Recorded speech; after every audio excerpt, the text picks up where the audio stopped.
ఈరోజు దేవుని మాట ప్రసంగి గ్రంథము 5వ అధ్యాయం 2వ వచనం. నీవు దేవుని సన్నిధిని అనాలోచనగా పలుకుటకు నీ హృదయమును త్వరపడనీయక నీ నోటిని కాచుకొమ్ము. నీవు ప్రార్థన చేయటానికి దేవుని ఎదుట మోకరించినప్పుడు అనాలోచన కలిగి ప్రార్థిస్తున్నారా, ఆలోచన కలిగి ప్రార్థిస్తున్నారా? నీవు చేసే ప్రార్థనలో ఒక స్పష్టత ఉందా?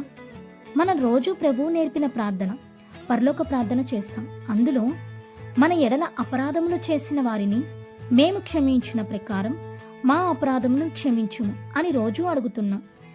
ఎంతమంది నిజంగా మీకు కీడు చేసిన వారిని క్షమిస్తున్నారు?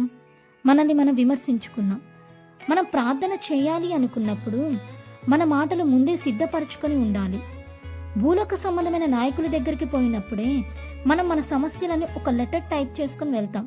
అదే రాజులకు రాజు, దేవాతి దేవుడు, నిన్ను ప్రేమించి నీ కొరకు ప్రాణం పెట్టిన సృష్టికర్త ముందుకు వెళ్ళినప్పుడు నీవెంతో జాగ్రత్తగా ఉండాలి.